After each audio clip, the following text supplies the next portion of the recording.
अस्सलाम वालेकुम grade 9 students. आज हम एक्सरसाइज 4.4 करने जा रहे हैं।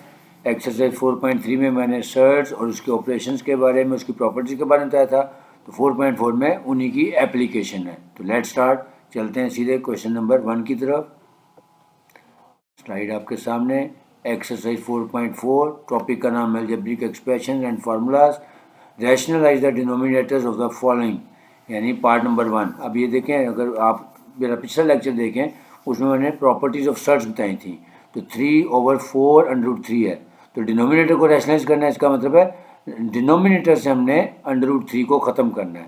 तो इसका आपको रूल बताया था प्रॉपर्टीज़ में कि अगर ऊपर न्यूमरेटर में सेम नंबर है और डिनोमिनेटर में सेम नंबर है, एक रेडिकल में और एक ओपन है, तो जो ओपन वाला है उसको हम 2 दफ़ा रेडिकल में लिख सकते हैं, यानी 3 can be written as √3 into √3।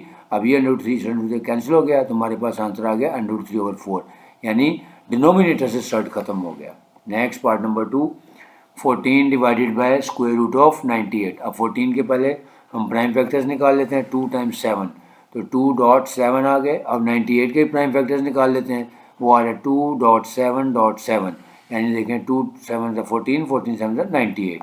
अब इसका जो 7.7 है, इसको हम स्क्वायर में कन्वर्ट कर लेंगे। तो ये देखें 2.7 न्यूमरेटर में आ गया, और नीचे क्योंकि 7 2 दफ़ा आ रहा है तो हम लिख सकते हैं 7 का स्क्वायर डॉट 2। अब स्क्वायर रूट को कैंसिल कर देगा, तो देखें 2.7 और नीचे आ गया ये स्क्वायर रूट को कैंसिल कर दिया, 7/2 आ गया। अब ये 7 इस 7 से कैंसिल हो गया। अब हमारे पास बच गया 2/√2। अगेन जैसे ऊपर था कि 3/√3 था, तो जो ओपन 3 है इसको हम 2 दफ़ा रेडिकल में लिख सकते हैं।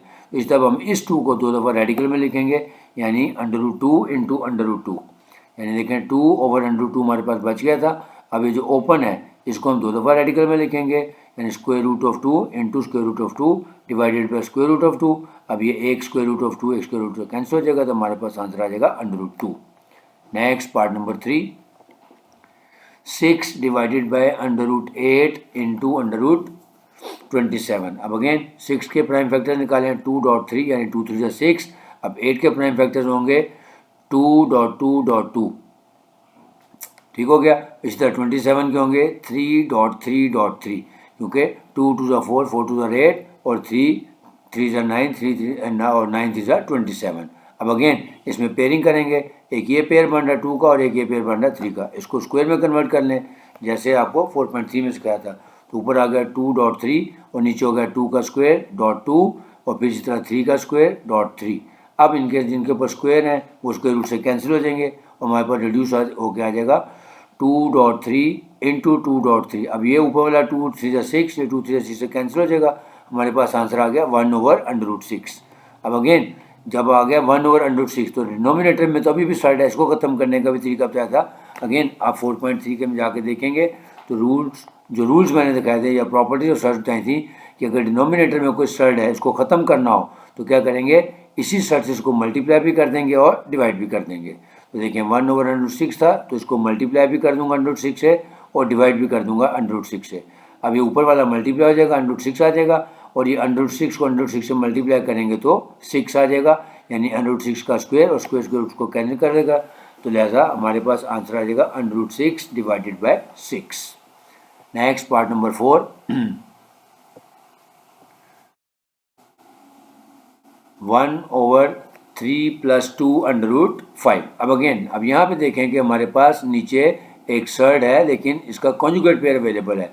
अब जब भी यहाँ पे प्लस या माइनस होगा तो इसके कॉन्जुगेट पेयर से इसको मल्टीप्लाई भी करेंगे और डिवाइड भी करेंगे। तो कॉन्जुगेट पेयर का क्या मतलब होता है कि जो बीच वाला साइन है इसको चेंज कर देते हैं। तो हम लिखेंगे बाय रैशनलाइजिंग द डिनोमिनेटर, ये डिनोमिनेटर है, तो डिनोमिनेटर को रैशनलाइज करने का तरीका है कि इसके कॉन्जुगेट पेयर से इसको मल्टीप्लाई भी कर देंगे और डिवाइड भी कर देंगे, यानी 1/3 + 2√5 मल्टीप्लाइड बाय 3 - 2√5 डिवाइडेड बाय 3 - 2√5, यानी इसके जो कॉन्जुगेट पेयर से मैंने इसको मल्टीप्लाई भी कर दिया और डिवाइड भी कर दिया। अब ये 1 से जब इसको मल्टीप्लाई करेंगे तो यही आ जाएगा 3 - 2√5 और नीचे a + b into a - b का फार्मूला बन जाएगा, यानी a² - b²। ये बिल्कुल वैसे ही है जैसे हमने जो कॉम्प्लेक्स नंबर में कॉन्जुगेट पेयर से हम उसको रैशनलाइज करते थे। अब हम यहाँ पे देखें 3 - 2√5 ऐसे आ जाएगा। अब 3 का स्क्वायर लेंगे तो 9 आ जाएगा, -2√5 का होल स्क्वायर। अब इसको दो तरीके हैं, कैलकुलेटर भी यूज़ करते हैं, लेकिन देखें 2 का स्क्वायर लेंगे 4 हो जाएगा और अंडर 5 का स्क्वायर लेंगे तो स्क्वायर स्क्वायर रूट को कैंसिल कर देगा, तो 4 5 20 आ जाएगा। तो हमारे पास रिड्यूस होकर आ गया 3 - 205 डिवाइडेड बाई 9 - 20। अब देखें 9 - 20 करेंगे तो आ जाएगा -11, सो 3 - 205 डिवाइडेड बाई -11 आ गया। अब इस -1/11 को हम साइड पे लिख देंगे, यानी 1/-11 या -1/11 करके भी लिख सकते हैं। अगर आप यहाँ तक लिखेंगे तब भी आंसर ठीक है, लेकिन क्योंकि बुक में इस तरह लिखा हुआ है कि जो डिनोमिनेटर उसको साइड पे कर दिया, -1/11 × 3 - 205। Next part number 5, 15 divided by √31 - 4। अब अगेन इसके डिनोमिनेटर में इसके कॉन्जुगेट पेयर से इसको मल्टीप्लाई भी कर देंगे और मल्टीप्लाई और डिवाइड कर देंगे, यानी रैशनलाइज कर देंगे। सो बाय रैशनलाइजिंग द डिनोमिनेटर, तो इसका जो कॉन्जुगेट पेयर होगा वो होगा √3 √31 + 4, यानी इसको मल्टीप्लाई भी कर देंगे √31 + 4 से और डिवाइड भी कर देंगे। अब अगेन ऊपर देखें 15 × √31 + 4 आ गया और नीचे फार्मूला बन जाएगा a - b × a + b, यानी a² - b²। ये प्लस मैंने लिख दिया, सॉरी यहाँ पे माइनस आना था, यहाँ पे माइनस आएगा, ये माइनस है, ये क्रॉस कर देता हूँ, ठीक हो गया। अब इसको खोल लें हम, ये देखो ऊपर आ जाएगा 15 × √31 + 4 ऐसे ही आ गया। अब इसका जब स्क्वायर लेंगे √31 का स्क्वायर रूट लेंगे तो स्क्वायर रूट को कैंसिल कर देगा, तो नीचे आ जाएगा 31 - 16, तो 31 - 16 = 15 होता है। अभी देखें ये 15 और ये डिनोमिनेटर का 15 आपस में कैंसिल हो गया और जो बच गया वो हमारा आंसर आ गया √31 + 4। Next part number 6,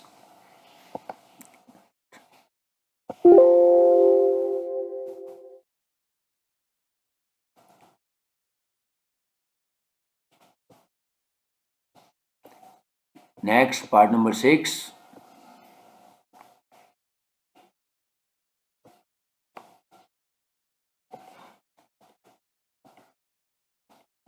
part number 5 ये हमने कर लिया। अब पार्ट नंबर 6 की तरफ जाते। पार्ट नंबर 6 ये रहा आपके सामने, सॉरी पार्ट नंबर 6 स्किप कर दिया क्योंकि वो 4 5 जैसे था। अब पार्ट नंबर 7 और पार्ट नंबर 8, अब ये सिलेक्ट इसलिए किया है क्योंकि इसमें देखें ऊपर भी सर्ड है और नीचे भी सर्ड है, तो जब डिनोमिनेटर और न्यूमरेटर दोनों में सर्ड हो तो हमेशा डिनोमिनेटर वाला जो सर्ड होता है उसको रैशनलाइज करते हैं, यानी जो डिनोमिनेटर में √3 + 1 इसके कॉन्जुगेट बेसिस को मल्टीप्लाई भी करेंगे और डिवाइड भी करेंगे, यानी √3 - 1 से इसको मल्टीप्लाई भी करेंगे और √3 - 1 से इसको डिवाइड भी करेंगे। ये देखें क्योंकि डिनोमिनेटर के सर्ट से हमने करना है, न्यूमरेटर से नहीं करना, ताकि डिनोमिनेटर रैशनलाइज हो जाए, ठीक हो गया। अब देखें √3 - 1 और √3 सेम नंबर को जब सेम नंबर से मल्टीप्लाई करते हैं तो फार्मूला बन जाता है, यानी a - b × a - b हो जाएगा a - b का होल स्क्वायर और नीचे a + b × a - b, यानी √3 का स्क्वायर -1 का स्क्वायर। अब दोनों फार्मूलाज को हम एक्सपेंड कर देंगे, ऊपर a - b का होल स्क्वायर का फार्मूला लगेगा, यानी a² + b² - 2ab, यानी √3 का स्क्वायर लेंगे प्लस 1 का स्क्वायर लेंगे, फिर -2 टाइम्स √3 × √1 और नीचे देखें ये स्क्वायर रूट को कैंसिल कर देगा, तो नीचे आ जाएगा 3 और ये फिर -1 का स्क्वायर लेंगे तो 1 आ जाएगा। अब हम इसको एक्सपेंड कर देते हैं, स्क्वायर रूट को कैंसिल कर देगा तो ऊपर आ गया 3 + 1 - 2 √3 डिवाइडेड बाई 3 - 1, 3 - 1 जो है वो 2 है। अब देखें ये हो गया 3 + 1 4 - 2 √3/2। अब इसमें से हम न्यूमरेटर में 2 कॉमन कर लेते हैं, तो जब 2 कॉमन कर लेंगे तो अंदर आ जाएगा 2 × 2 2 4 होता है, माइनस ये 2 बाहर आ गया √3। अब ये वाला 2 और ये वाला 2 कैंसिल हो जाएगा, तो हमारे पास आंसर आ गया 2 - √3।